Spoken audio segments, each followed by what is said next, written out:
I'm like, hey, I got a great business solution, and the customer prospect would listen, and they said kind of universally, I don't like your idea, but I like you. I don't like your offering, I like you. And it just kind of occurred to me, the value isn't my business, it's me. So I just Hmm. kind of stumbled into the fractional space. So I've got the experience with big companies. I know how to run cyber programs. I know the technology as well. So that I just kind of pivoted, realizing where the market was, that again, I'm the value.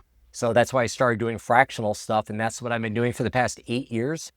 Welcome to Secure and Simple podcast. In this podcast, we demystify cybersecurity governance, compliance with various standards and regulations, and other topics that are of interest for consultants, CISOs, and other cybersecurity professionals. Hello, Dejan Košutić, the CEO at Advisor and the host of Secure and Simple podcast. Today, my guest is a very interesting person. His name is Terry Ziemniak, and he's the fractional CISO at various companies and is the partner at tech CXO company in North Carolina, United States. Now, what makes him very interesting is that he's actually working as a fractional CISO for more than a decade. So he has a vast experience in this area. So in today's podcast, you'll learn what it really takes to become a successful, not only CISO, but a fractional CISO. So welcome to the show, Terry. Thank you, Dan. Appreciate it. So how did you actually get into this fractional CISO business? Yeah, Dan. So my journey takes me, I didn't go directly into fractional. I went up the Hmm. cybersecurity path in big companies that they had transitioned. So my background kind of has three phases. First off was the more traditional cybersecurity. So 20 years ago, 25 years ago out of college, very hands-on, bytes and bits sorts of stuff. I was doing penetration testing, security Hmm. architecture, building big security solutions, doing assessments for big organizations, including the U.S. military. So did a lot of neat things back then. Um, Again, very hands-on sort of work that I was doing, and I was working at a consulting company at the time. And one of the sales ladies came up and said, hey, security guys, because just a handful of us guys in the security pool, one of our clients is asking about HIPAA. And that's a US Hmm. regulation around healthcare and cybersecurity, privacy, some other stuff. But she was asking Hmm. about compliance, and we were all just a bunch of techie guys, and no one had any idea what she was talking about or the customer. So I kind of sheepishly raised my hand. I'm like, I don't know, I'll go figure it out. So I went and printed out the HIPAA regulations. I'm like, man, to open my eyes to much more broadly what cybersecurity really entails. So I grew up thinking it's a bits and bytes sort of thing. It's a technology issue, which it certainly is. But there's the regulatory, there's the compliance, there's the risk component to it. So that led me to the second part of my career, Dan, which is as a chief information security officer at big organizations across the U.S. So multi-billion-dollar organizations where I Hmm. was their VP of cybersecurity. And that's really where I became more of a business guy that knows cyber as opposed to a tech guy that knows cyber. And I think that Hmm. that was a big part of what makes me a good fractional. I can speak both languages at this point, techie and business. So the second part of my career working big organizations, and then I left my last full time position at a large healthcare organization here in the United States. I said, I'm gonna go build a business around cybersecurity. Cybersecurity is cool. I'm gonna build a business. So I went out and there's a lot of entrepreneurial programs and support groups in the US kind of help you build your business. So I did all the business development, customer discovery, and all Hmm. this planning. And then I started going door to door with my business solution. I'm like, hey, I got a great business solution. And the customer prospect would listen. And they said kind of universally, I don't like your idea, but I like you. I don't like your offering, I like you. And it just kind of occurred to me, the value isn't my business, it's me. So I just Hmm. kind of stumbled into the fractional space. So I've got the experience with big companies. I know how to run cyber programs. I know the technology as well. So that I just kind of pivoted, realizing where the market was, that again, I'm the value. So that's why I started doing fractional stuff. And that's what I've been doing for the past 8 years. A big Hmm. part of that, Dan, is as an independent. So maybe 7 years as an independent guy, going out, getting my own business, doing the work and whatnot. And then about a year and a half ago, I joined a larger company, Tech CXO, where I'm a partner, and it's just a partner of other fractional executives. A whole lot of Hmm. fractional CFOs, financial guys and gals. There's executive branch, there's operations, there's human resources, and there's some technology. Well, so what that gives me is it gives me peers. So I'm not so much an independent person doing the work. Gives me part of a Mhm. community and business to work with. Great. This is a very interesting career. Now, why did you make this transition from more, let's say, a technical and hands-on CISO towards this business CISO? So why do you think it's better for our clients? Well, I think there's two things I'm hearing there. One is why did I do it, and B, why is it better for the client? So I did it frankly Hmm. because I just loved learning new things. And back when I made that pivot, the technology was moving very quickly. So when I started in cybersecurity, you could be good at a lot of things, and I was good at cybersecurity because I'm not great in anything, but I was good at a whole lot of things: databases, writing codes, servers, networking. I was good at a lot of things. Not great Hmm. necessarily, but more recently, there's so much specialization. Are you a developer security person? Are you a network security person? Are you a compliance security person? There's a lot of specialization going on as this just grew so quickly back in the early 2000s. Hmm. And it was just kind of a challenge, and I was looking, trying to decide what I want to do with my career. And that's where the compliance part came up, and it gave me an opportunity that was interesting as a whole new space for me.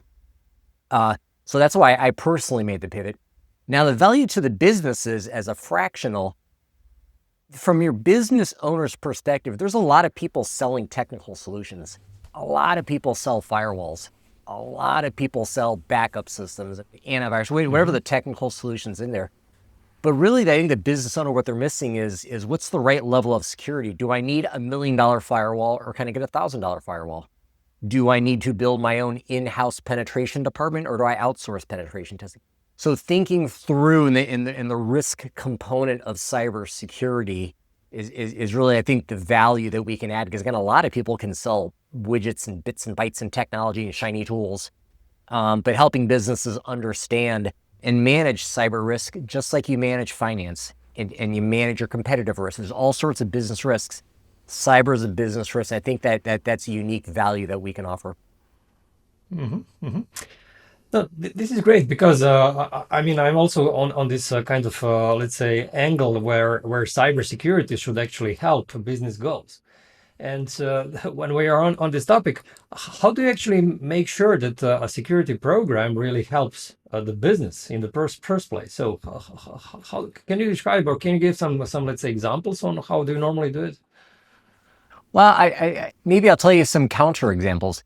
If your cybersecurity plan doesn't account for business plans, you're doing it wrong. If you don't have visibility into the IT roadmap, you're doing it wrong. If you're not aware of potential mergers and business goals, and if you don't have relationships with HR and with the finance department, you're doing it wrong. Cyber is a business function. Cyber is a business risk. You have to go out and make those relationships and incorporate that into your roadmap and strategy, because it has to. Cyber doesn't exist for itself. Cyber exists to support the business. You have to understand the business.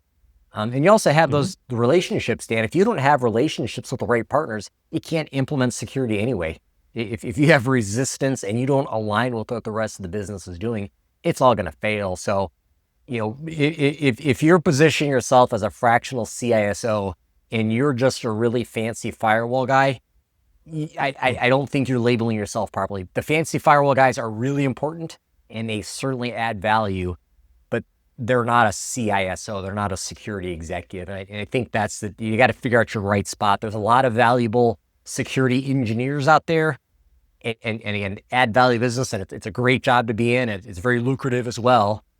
But if Yeah. you're a technology person, not a business person, you really are not a CISO. Yeah. Yeah. Okay, but very often these, let's say, because most CISOs are really technical guys, really. And how do you make this switch in your head when you're saying, okay, I'm not anymore about, ones and zeros. Now I'm about something more ambiguous, business, right? How do you actually make this transition? Well, for me, it was learning a lot about the business. So when I mentioned the middle of my career, I was working at big organizations as chief information security officer. I was intentional about learning the business. So in this case, I was in healthcare in the United States, working at large hospitals.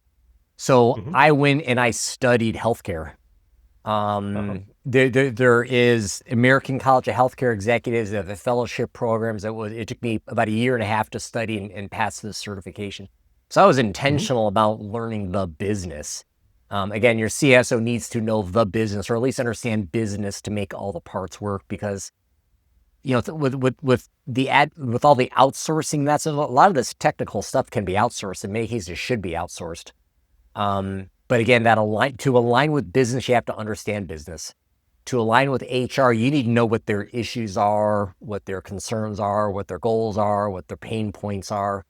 Because a lot of security failed because the CISO, he or she will put in solutions that butt up against the business. We need to start doing multi-factor, and everyone has to have an iPhone or an Android, or we're going to do FIDO keys. We're going to start deploying keys. Users hate keys. those little FIDO keys for authentication. Everybody hates that. If you're not well aligned with business before you introduce it, you're going to have a riot on your hands. So maybe that's part of it too, Dan, is the realization when my projects through my career failed, they failed because of lack of business alignment. I learned that early in my career. So the better you know business, the better you align and partner with business, the more successful you're going to be. Yeah, so this kind of a business mind is actually a precondition of a good CISO, right? I would think so. Any executive, again, even like your chief financial officer, your CFO has to understand the business.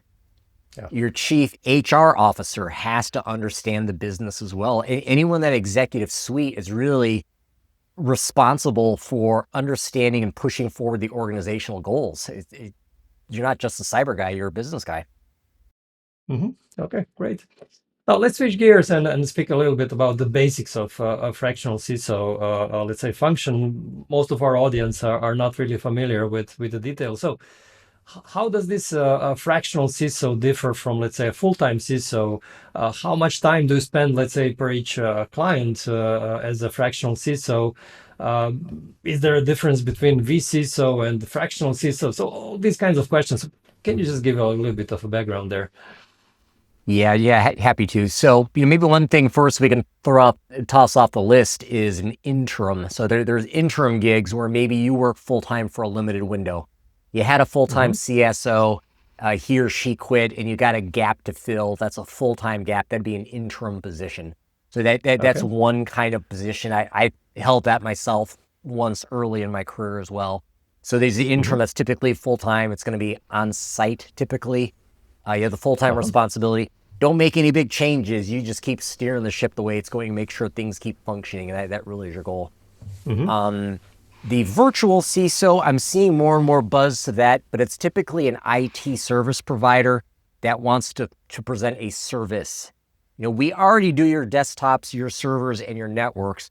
We also offer virtual CISO. So that may be like, scripted solutions of we will talk to you about business stuff. So it's almost add-on services. So, hey, we do business continuity planning and we do compliance work. So it's just kind of more offerings, and that's the virtual CISO as we see it here in the States. And again, typically it's going to be a technology company offering that sort of solution. Then you get to the fractional CISO. So in my mind, a fractional CISO has the skill set, the obligations, the accountability of a full-time in-house CISO, but they're only working 1 day a week. So again, early in my career, I was working full-time in these positions. I knew the budget. I met with the leadership team. I would interface with external parties. I would deal with internal parties. I would work on roadblocks. I'd have roadmaps. I'd have staff that maybe I manage. So it's the full gambit of what you'd expect a full-time CISO to do, but it may be 1 day a week, 2 day a week, maybe half a day a week, depending on the size of the organization. Okay, and does this involve that you're physically present in the company, or you're doing this remotely? How does this work? It's almost always remote. So in the 8 years I've been doing it, the only time I had to go on site was that interim gig. So I did interim role, and again, they wanted me full time. Most of my fractionals, I have not met face to face. But also Mm-hmm. keep in mind, most of my clients are smaller, and a lot of them like have data analytics company, healthcare integration companies. A lot of them are virtual companies. So a Yeah, lot of yeah, even the employees haven't seen themselves face to face. So it kind yeah, of yeah. mirrors with how the organization works. Mm-hmm. Okay. So if I understood well, you're working with, let's say, three or four, let's say, clients at the same time. And how do you manage actually priorities? Let's say that two of your clients have, let's say, some kind of a crisis at the same time. How do you then balance these things? It's difficult. I've played with that through the years, and I don't have a great solution. But what I've learned is I block hours. So every Monday from Mm-hmm. 8 to noon, I work on client one. So blocking your Mm-hmm. calendar for about 75% of the work. So if I'm working 10 hours a week with a client, I'll block 7.5 hours and leave two and a Mm-hmm. half for float time. Mm-hmm. So float time is you get a phone call or an email, and that way you can answer it. So block where you can, and then leave the float time is how I do it. I also learned to be very intentional, Dan, on isolating my clients. Okay. I have individual notebooks right here for each of my clients. I have separate repositories for Uh-huh. all of it, and I'm very intentional splitting the two, because you don't want to send client one an email from client two's email account. Yeah. It doesn't Yeah. look good. So keeping all of it Yeah. separate. Mm-hmm. Okay. Understood. And I assume that as part of this CISO role, you also have some, let's say, responsibilities as their, let's say, permanent member of the team, if I may say so. Now, how do you actually enforce this in, let's say, authority if you're only part-time there and if you're really remote? I mean, it's kind of, how do they actually accept you as a full member of the team? Yeah, well, that's true. That is a problem. I had one client where I had a big issue like that, and it ended up not working out between the two of us because we could not get that resolved. Um, in that one, the lesson learned for me is I didn't have the right leadership support. So I was brought in under one vice president. Things were Mm-hmm. going fine. He left, and then they transferred me to a different vice president, and she didn't support the project at all. So I didn't have any backing, and it was constant fights, and things weren't getting done. And we just kind of had a conversation, and we called it quits. So to make it work is, there's other fractions. This is not a new concept. The fractional leadership is out there. But if you don't have the support of the leadership team and visibility of the leadership team, it's not going to work. One of the things that I always do, excuse me, early on, is I build a security steering committee where I make Mm-hmm. sure I get in front of the president of the company every quarter, Mm-hmm. and force that sort of visibility and relationship so I can leverage that person to make it work correctly. So yeah, if you don't have the support, it's going to fail. But just like any other role, even when you're full time, if you don't actively present yourself as a leader, if you don't Mm-hmm. build the relationship with the other leaders, if you don't communicate so the organization knows who you are, you're going to fail regardless if you're a fractional or full time. So it really is kind of the same concept. It truly is a little bit harder, but if the finance executive knows me and the HR executive knows me, and the other executives know who I am, it gets easier. So just like full time, you got to force the visibility, you got to force the relationships. Yeah, especially if you're speaking a business language, then this communication is easier. Yeah, yeah. Okay, I've read somewhere that you've said that this uh, um, security leadership is really about educating stakeholders, right? So how do you normally do it? How do you really preach about security? Well, the reason communication is important is because, back to my earlier statement, cyber is a business risk, and you got to manage it. Mm-hmm. This is not a true technical problem. You need technology to address the gaps, but these are not technology issues.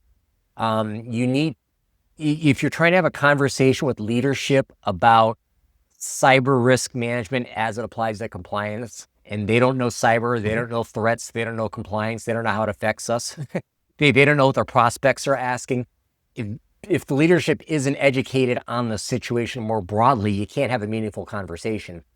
And again, that would apply really to any abstract concept. Again, the finance person talking about financial risk. If the leadership team is not up to date on the context of financial risk, you're going to have a bad conversation. So I mentioned my steering committees. My steering committees always start with education. Every meeting, because again, I'm kind of forcing them to sit with me. We'll spend 10 minutes talking about, I don't know, the OWASP top 20. We will talk about the Verizon data breach report. So there's always something that we can talk about to get them thinking about cybersecurity. When I have other committees or groups, like most of my clients have policy groups, or perhaps we do a cyber incident management group. Those always include education. When I have one-on-ones with leadership. So you just got to find ways to do it, because leaders are busy. The CEO doesn't want to spend time in cyber because that's where they hire you. But you got to make a point to slow feed this, to get him or her thinking about security, but also reinforce that you are the expert. Hey, Terry knows this. Terry brought it to me. It applies to our business. That adds value, and I gain a little more credibility. I have more credibility. Maybe the boss knows a little more about cyber, but it's intentional, and you got to be consistently slow dripping security so you can have meaningful conversations. Okay. I understand that you are kind of speaking about cybersecurity whenever you meet them one-on-one or in these groups. But I mean, this, let's say, steering committee is once a quarter, and you can maybe educate them for 10 minutes or 20. But it seems like it's not enough, right? How do you actually educate them enough? Do you do some other channels, so to say? Well, honestly, even when I was a full-time CISO, I didn't get any more time than that with the executives. Again, these are the same problems that full-time CISOs have. The fractional have the same problem. How do you change the culture? How do you educate leadership? They're not going to give you hours a day to talk about cybersecurity because the business has other things to do. So you got to find ways, and you're not trying to make the CEO an expert in cybersecurity. You want him or her just to be aware that there's problems, things are happening, and Terry is an authority in that space. So you really don't. Other things that I've done, Dan, is I started doing some big companies monthly email blasts to leadership teams. So you start meeting the leaders, and I actually called it, Cyber for Business Leaders. And I would put in a link to maybe a Wall Street Journal article, an interesting article, and then I write 2 bullet points. This is what it means for us.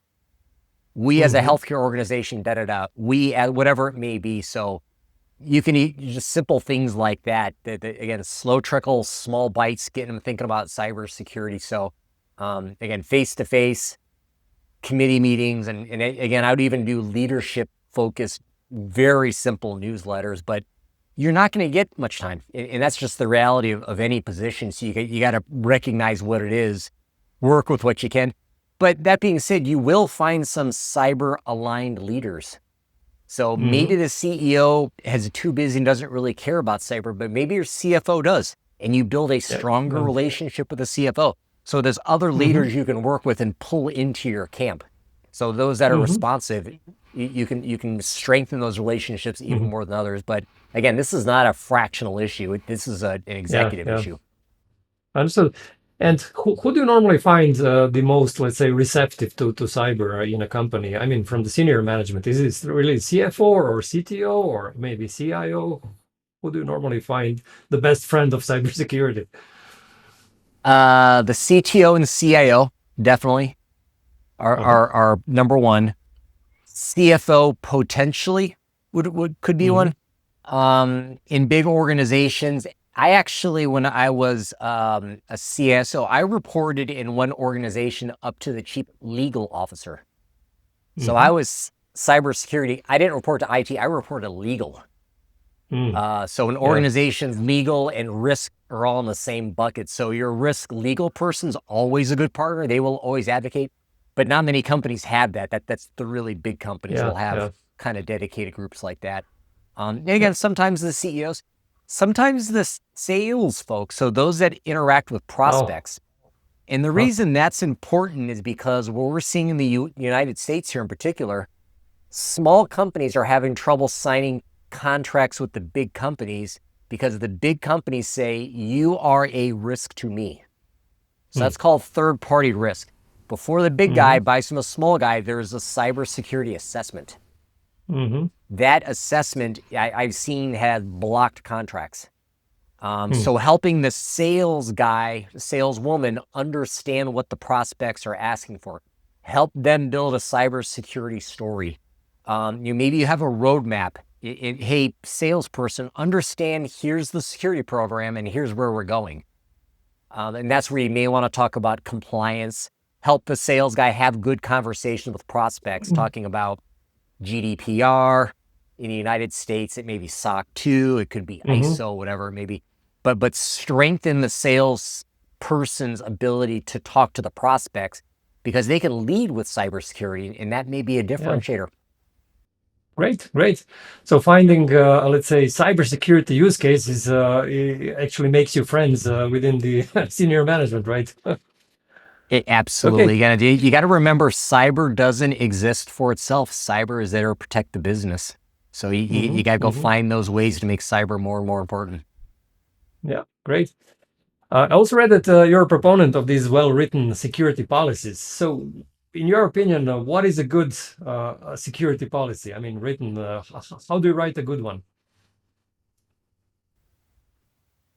I never appreciated policies early in my career because I was the technical guy in bits and bytes, and policies were just a document you sort of had. Yeah. As I've gone along in my career, I've realized that a well-written policy enables the business. If I write a good policy, the DevOps person knows the guardrail. The DevOps person knows he can go as fast as possible in this lane, but if he goes outside the lane, call Terry. You clarify responsibilities. You have measurements. You can't really have metrics or KPIs unless you have your controls and your policy in place. So having clarity on what needs to get done and who does it allows you to pull out metrics, and you need those metrics to talk to leadership. Your red, yellow, green charts don't work if you don't have the right metrics to find. So yeah, I appreciate a well-written policy, but I also realize nobody reads them. There's only 2 people in the company that read cybersecurity policies, and that's okay. But by making sure they're well-written, making sure the right person's accountable. So, hey, finance person, you're responsible for credit card compliance. I'm going to help you write the policy, but you're responsible to make sure it happens. HR has to do maybe training. Hey, here's your policy. We've written it together. You're responsible. So it kind of helps also delegate the right responsibility. We have clarity. We have understanding. We have, we can measure success. All that's built into the policy. So it's agreed upon rules. The other big thing I mentioned before is empowerment. Things go faster if you have well-written policies and standards and procedures. So things can go quicker because you have approved lanes that things can go really fast in. Yeah. And do you prefer, let's say, shorter policies or longer ones that are more prescriptive? What is your preference? I think short, well, I tell my clients that it's generally an iterative process. So if they have no policies at all and they need to meet GDPR or the American HIPAA regulations, write policies that cover the basics. Because if you don't currently have a well-defined termination process, you can't write all your policies and procedures all at the same time. It's just too much. So we do it iteratively. We have the statements of what we're doing. Then maybe we make a second pass through, and now that we're doing terminations, we can document it correctly. So for me, it's iterative to build them, maybe 2 or 3 passes, and then it's an annual review every year. Has anything changed? Do we agree on the measurements? Do we agree on the ownership? Are there any concerns? When you do your annual risk assessment, you go through the policies. Hey, we just realized we don't have a backup person for, training exercise. So it helps with your risk management as well. So no, you don't want a big one because, again, it's just too much. It's hard to read through. You should be able to articulate your core concepts And maybe a derivative of that, Dan, is you got your policy statements of what you're doing. Don't forget you need your controls. So we encrypt medical data is your policy. Your control says the CTO is responsible for ensuring encryption on your AWS buckets tagged with medical data, whatever it may be. Yeah. So, your policies, and then you can get your controls, and you can be very clear, hey, CTO, here's your control. You're responsible for it. So again, it also helps assign the responsibility, and everyone has clarity if you do it well. Okay, let's speak a little bit about market opportunities for this kind of a service. So, what would you say? What are the let's say types of companies that would be the best targets for fractional CISO service? I mean, in terms of industries or size of the company. So, what would you say? Who would, let's say, go for this kind of a service? Well, I think nowadays pretty much every company is a data company. We all have data we're collecting. So there's not many companies that don't need a CISO. Now that being said, some companies may have very little work to be done. So if you outsource email, if you outsource some SaaS solution, if you don't really build anything and you're just leveraging stuff in the cloud, you still need a CISO or someone to say, is your cloud properly secured? Is your email properly secured? Do we understand our regulatory obligations? Do we train properly? Is our cyber insurance? We didn't talk about that, Dan. Cyber insurance, if you don't do that correctly, there have been cases in the United States where people with insurance have been breached, but the insurance says you did not meet the obligations of the policy. We're not going to pay you. So yeah, everybody really has a need. Some can be very small, some may be very large, but really everyone needs it. So it's a huge market potential, because I know lots of consultants are actually thinking about switching to a CISO service. And what would you say? How should actually a consultant, let's say, with considerable experience in, let's say, I don't know, some kind of cybersecurity technology, or let's say on the compliance side, more on the governance side. So, how should a consultant, let's say, switch to a CISO offering in the market? That's tough because, a lot of fractionals, frankly, they fail. Not just CISOs, but fractional marketing and fractional. A lot of the fractional looks easy, but it's a lot of work. And I'm in some fractional kind of support groups where we help each other. We talk about the problems, and a lot of us are facing the same problem. Unless you're a fractional marketing officer, pretty much no one else knows how to sell. The fractional finance person, the fractional HR person, the fractional technology person, and the fractional security person, we don't know how to sell. It's just something we haven't done through our career. So you got to understand business development is hard. It takes a lot of work. So, realize you have to be patient, and it takes a long time to get going there. If you're lucky, maybe one way to take it, I've talked to other folks, and one suggestion I had for them is, you can consult for consulting companies. There's a lot of consulting companies out there, and maybe you can be a subcontractor for them while you build your business out. So if there's IT services companies out there, they may be hiring CISO consultants. So that would be a great place to start, because they do the business development for you. They sell for you. You're going to make less money, but you've got the structure, you've got a little safety working for another company where they'll do the biz dev, and then it'll give you a year or two to kind of ramp up and learn what you want to do. This is a very interesting, way to penetrate the market, through other consultants. Do you find some other channels, let's say, good for promoting this kind of business? I tell you, I found bad channels. I haven't found a lot of good ones. I found ones that don't work. So I've been doing this for about 8 years, and I actually look back over the 8 years of where my clients have come from. Honestly, the majority is just networking, knowing people. I've had maybe a small percent, hears me on a podcast or maybe finds me on LinkedIn, but nearly all of them someone knows someone who knows me. So in my mind, I just keep up that visibility within the people that know me. Hey, don't forget Terry's doing this. Hey, don't forget Terry's doing that. So it's the outreach, which typically is LinkedIn. Now there's other ways to do it. And if you're a marketing person, maybe you've got cold outreach. Maybe that'll work. Cold calls may work. But it's the business development is really hard. I think there's two kind of clear models: working with your network or maybe your extended network. And then the second model is cold calling and outreach. And that may be, again, with the people that I work, use tools like Dripify. Find 1,000 people on LinkedIn you want with Sales Navigator. Use Dripify to send them messages on LinkedIn. Once they connect, you got to start chatting on LinkedIn. Then you got to say, hey, this is what I offer. And then you have the conversation. So it's either build on what you know or maybe a combination, but it isn't easy. And that may be something you may want to outsource, is that business development function. I tried that a little bit. It worked in some cases, didn't work in other, but I tell you, all fractionals struggle with business development. The good news is there's a lot of fractional groups out there. Again, everyone wants to be in fractional. So if you're someone who wants to be a fractional CISO, you may want to join other fractional groups because, again, they're dealing with business development problems, and maybe that's a good networking group for you too. Yeah, great. Makes sense. Yeah.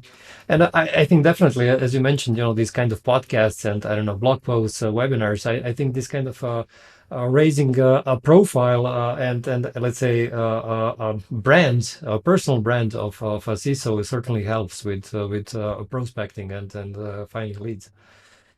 Okay, and do you think that there is, let's say, a difference in the markets between, let's say, US and Europe, especially in Europe, because you have these regulations like NIS2, like DORA. So is there any significant difference between these two markets? I'm not sure about the markets. So I have had a couple of international clients through the years. Again, just standard business culture, European culture is different from the US. I had a client in Israel. Their culture was significantly different. So again, that's really not a fractional thing. It's just a business thing. But again, the message is the same across all of them. You've got to understand how secure you have to be. In the United States, that's asking about regulations like HIPAA and CMMC and all the letters we have here in the United States. In Europe, you just have a different set of letters. You've got GDPR and the EU AI Act and whatever it may be. But conceptually, risk management's the same thing. Where's the business? Where does the business need to be? And then how do we get them there and how quickly? So the solutions don't change significantly. Now, how the market functions, again, I wouldn't know the answer to it, but the functioning and the relationships of contractor, subcontractor, direct contractor, those all that may be different. What works in the United States may not work someplace else.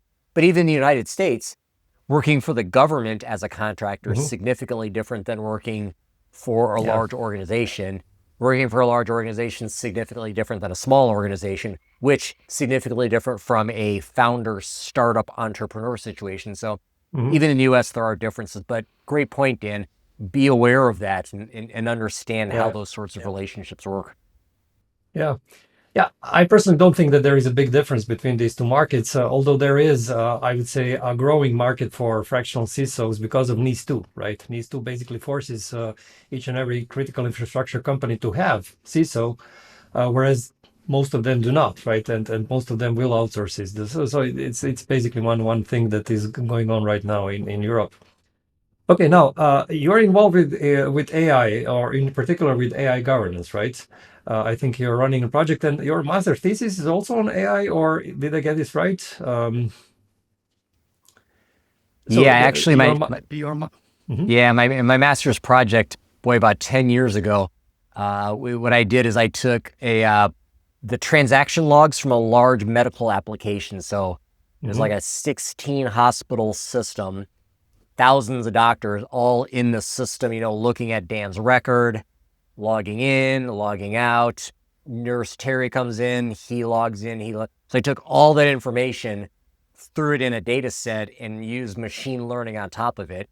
And what I was able to find is that Dr. Dan does not work like all the other doctors. So if you're an outlier and you act different, mathematically modeling, if you're different from your peers, you'll stick out. Or if Nurse Terry acts like a pharmacist. So it would model the expected behavior on roll, and then if your roll didn't match, it would call you out. So you called it found some very interesting activity that it would not have otherwise seen. Wow, and that was 10 years ago, right? It was pretty advanced, I would say, use back then. So congratulations.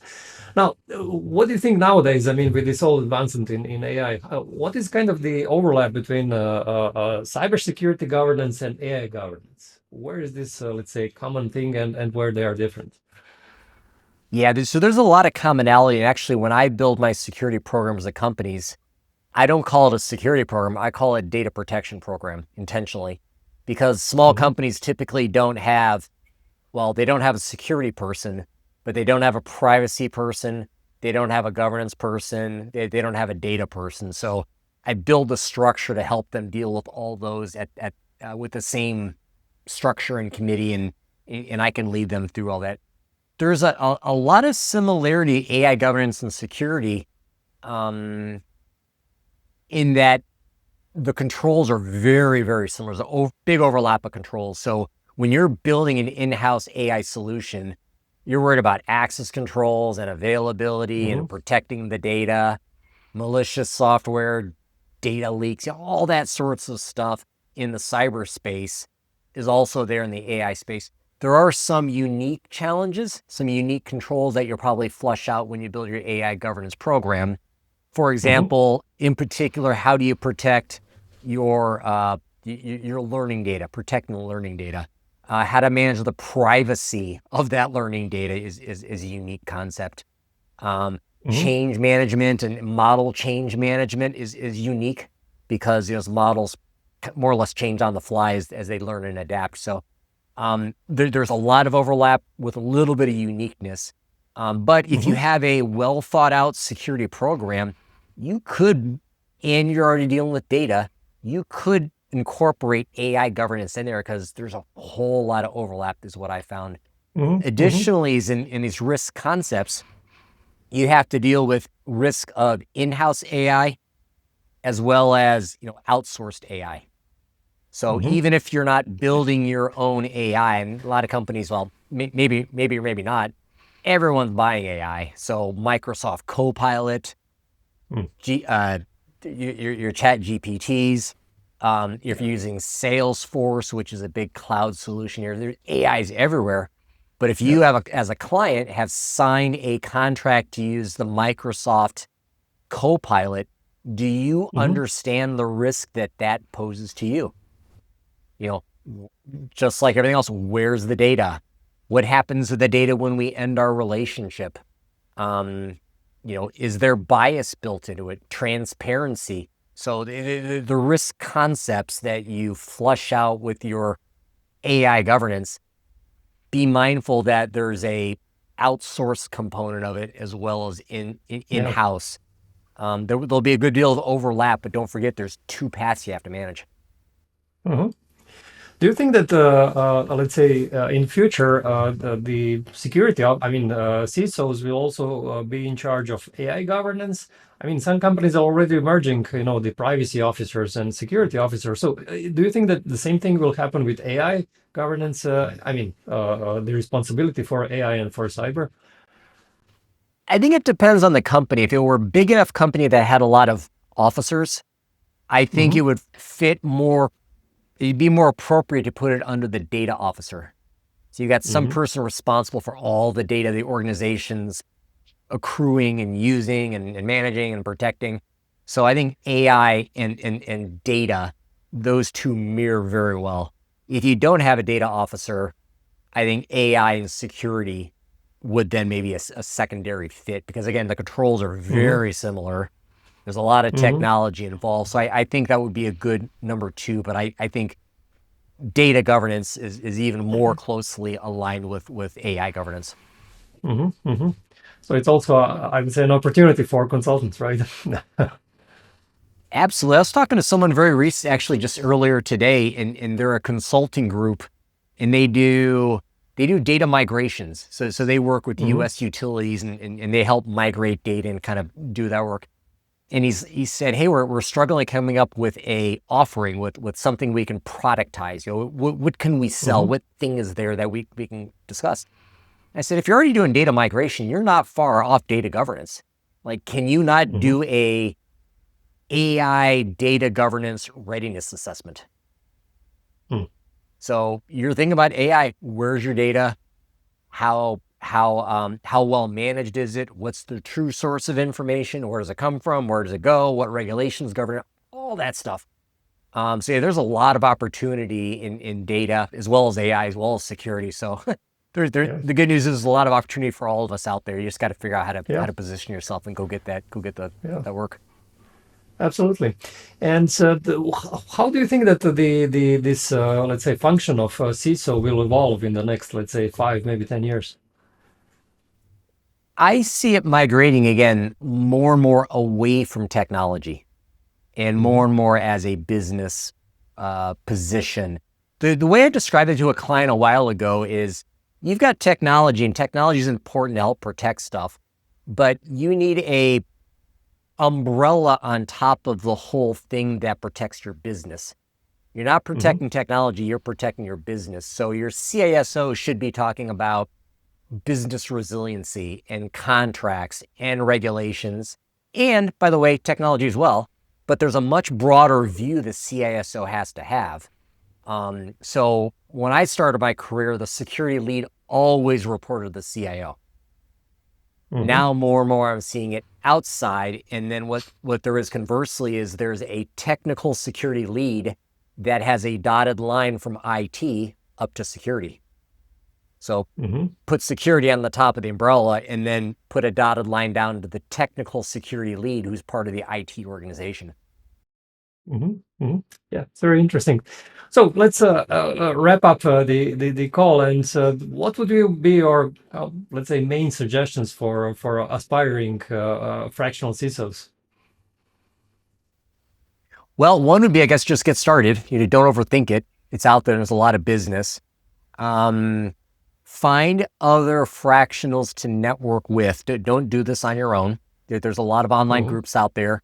And even if you're networking with chief fractional CFOs and CMOs and COs, you're going to have the same problems all the other fractionals have. So get a network to work with and listen to. Experiment. You try things, and it's okay if it fails, but experiment with LinkedIn and experiment with podcasts and experiment with products. Subcontract is a great way to get rolling quickly. Again, Mm-hmm. I think people are looking for contractors in the skill set. Differentiate yourself somehow. So it's okay to be the technical CISO if that's what you want to be, but position yourself as that. Business could be a business CISO, may be a different way to present that. And, not all companies need the same CISO. So maybe a company needs a technical CISO and that's all they need. So realizing your voice early on, take any gig you can get. That's what I Mm-hmm. found. So I listen to some of the fractional consulting groups. They say, be selective and know your voice and know what you're going for. That's easy to do when you have a lot of work. When you're getting Mm-hmm. started, you may not feel like a CISO, but maybe you need to do policy work, or maybe you need to do testing work or whatever. Just get going, get rolling, get the experience. Mm-hmm. Great. Thanks for this insight. I really I learned a lot today, and it's really a pleasure talking to you, Terry. Yeah, thanks, Dan. It's been a pleasure. Thanks again.